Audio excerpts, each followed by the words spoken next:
Chapter 3. Racing the Storm. Nancy, if you haven't planned anything special for the day, I wonder if you would care to do a little errand for me, inquired Carson Drew one morning at the breakfast table.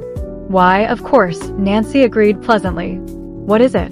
I have a number of legal documents which must be delivered to Judge Hartgrave at Masonville sometime before noon. I would take them myself, but I have several important appointments this morning. I'll be glad to do the errand for you, Nancy promised willingly. I can run over to Masonville in the roadster. It isn't more than a 15-mile jaunt. Fine. That's a load off my mind. You're sure you don't mind? It's such a wonderful day, I'll enjoy the trip. Mr. Drew parted the curtains at the dining room window and looked out. It is a bright day, but I can't say I like the appearance of those clouds in the west, Nancy. I'm afraid it may rain. You know how quickly our storms come up. I'll start just as soon as I can get ready then. Where are the papers? At the office. We can ride down together. Nancy Drew hurried away to find her hat and purse. Before Mr. Drew had collected his own belongings, she had backed the roadster from the garage and was waiting for him at the curbing. I haven't heard you mention the Crowley case lately, Mr. Drew commented as they rode along together. Have you forgotten about it? Nancy's face clouded. No, I haven't forgotten, but I must admit I have made no progress. I guess I'm not cut out for a detective. Don't feel discouraged, Nancy. The Crowley case would baffle a professional. I haven't given it up yet, Father. I may stumble onto a clue one of these days. When they reached the law office, Nancy stopped the roadster and her father got out. He disappeared inside the building and, returning a few minutes later, placed a fat manila envelope in Nancy's hand. Give this to Judge Hartgrave. You know where to find him. Yes, I'll have no trouble in finding his office. I've frequently driven as far as Masonville. Selecting the shortest route to her destination, Nancy deftly shifted gears and was off. As she rode along the gravel road, her eyes traveled to the fields on either side of the highway. Like a true daughter of the Middle West, Nancy Drew took pride in the fertility of her state and saw beauty in a crop of waving green corn as well as in the rolling hills and the expanse of prairie land. More than once Nancy glanced anxiously at the sky. The sun shone down on the gravel road with dazzling intensity, but a large black cloud had settled in the west. Still, it did not appear to be rolling up very fast, and Nancy told herself that there was no need to worry.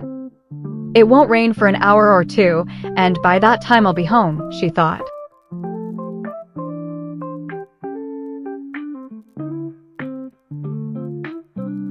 Nancy took her time on the road, and it was nearly 11 o'clock when she finally drove into Masonville. She went at once to Judge Hartgrave's office, but was informed that he had gone to the courthouse. Nancy knew that the legal papers which she had been sent to deliver were important, and rather than leave them with the office girl, she set off in search of the judge. She had considerable trouble in finding him, and it was nearly 12 o'clock when at last she delivered the manila envelope into his hands. Learning that Nancy was the daughter of Carson Drew, Judge Hartgrave insisted that she take luncheon at his home before returning to River Heights. Nancy accepted the invitation and spent a very pleasant hour in company with the judge and his wife. When at last she had insisted that she must start for home, it was after 1:30. I have half a notion to take a different route back, she told Judge Hartgrave as she stepped into her blue roadster. It's a beautiful drive on the river road, but the trip will take longer, and I am afraid it may rain. Judge Hartgrave looked up at the sky, but in spite of a general murkiness, the sun was shining. Oh, I don't believe it will rain for an hour or two, he said optimistically. That big cloud is only bluffing. Then I'll take the river road, Nancy decided. She said goodbye and started the motor. Soon she was spinning along the road which wound in and out along the Muskoka River. Nancy met few automobiles, for the road was infrequently traveled. She did not hurry, but took time to enjoy the scenery. Overhanging trees with dense foliage shaded the road and formed a tunnel which all but blotted out the sky. Presently, as Nancy drove into a clearing, she was astonished to see how dark it had become. Evidently, the big black cloud which had attracted her attention earlier in the day was no longer bluffing. It had grown rapidly in size and was spreading over the sky in an alarming fashion. As Nancy Drew watched, the sun vanished as though by magic. How foolish of me to take this road, she chided herself. I'm going to be caught in the storm. There isn't a chance that I can make it. Although the river road was perfectly safe in dry weather, Nancy knew that a little rain would make it dangerously slippery. Then, too, the road was little traveled, and in case of accident she could not depend upon passing motorists for aid. If her roadster slipped into a ditch, it would be necessary to walk miles for help. Few persons lived along the river road, for the land was not considered valuable. In the spring of the year, with the arrival of heavy rains, the Muskoka River sometimes overflowed its banks and spread over the farmland, destroying the newly planted crops. For this reason, the district was not a popular one and the land was held by poor folk. If only I can find a farmhouse where I can drive in until the storm passes, Nancy thought desperately. The sky was now entirely overcast, and in among the trees it was as dark as night. Nancy could not see the road distinctly and switched on the headlights of her roadster. A brisk breeze began to stir the trees, and the leaves seemed to whisper a fearful warning of the storm to come. A feeling of uneasiness took possession of Nancy Drew. She stepped on the accelerator, and the roadster fairly leaped forward as though it, too, understood the need for haste. Suddenly, a flash of forked lightning coursed across the sky and was followed by a loud clap of thunder. That was close, Nancy murmured uncomfortably.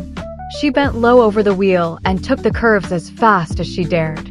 An unexpected gust of wind struck the road and blew dust in every direction. As the cold air struck her, Nancy realized that the storm was almost upon her. Already, she could see the rain sweeping down upon her from the far hills. Frantically, Nancy glanced about for a possible shelter. On down the road a short distance, she caught sight of an old farmhouse and a dilapidated barn which stood near the highway. If only I can get there before the rain strikes me, Nancy thought anxiously. But the storm would hold off no longer. Large drops of rain began to splash against the windshield, slowly at first, then faster and faster. The sky had taken on a yellowish cast. Then, unexpectedly, came a second flash of lightning and, simultaneously, a deluge of rain. Nancy turned on the windshield wiper, but the rain was blinding in its violence. It was impossible to see more than a few feet ahead of the automobile, and almost in an instant the road had dissolved into a sea of mud. Nancy had been caught in a number of storms, but never one like this.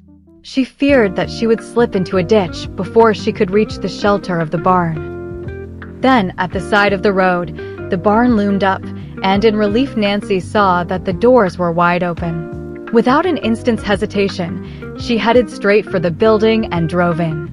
Safely inside, she turned off the motor and the lights, and with a sigh of relief sank back against the cushions. "Well, you got in just in time," said a pleasant voice behind her.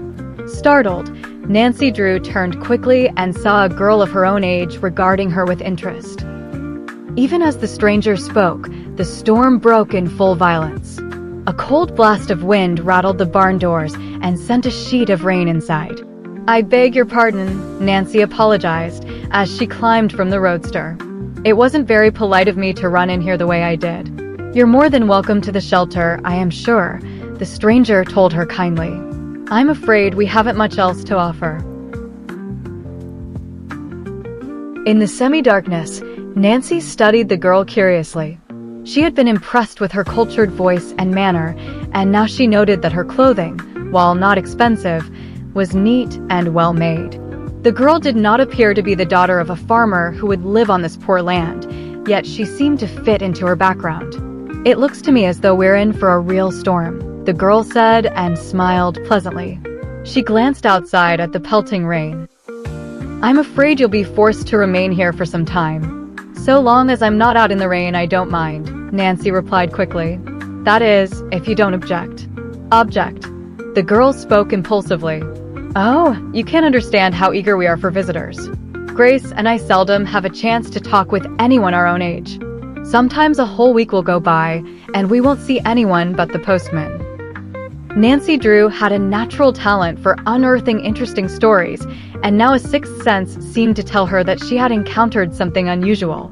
She was eager to learn more about the girl and her reason for leading such an isolated life. "I must thank you for your hospitality," Nancy said, with a friendly smile. "After all, perhaps the storm has done us both a real favor in throwing us together."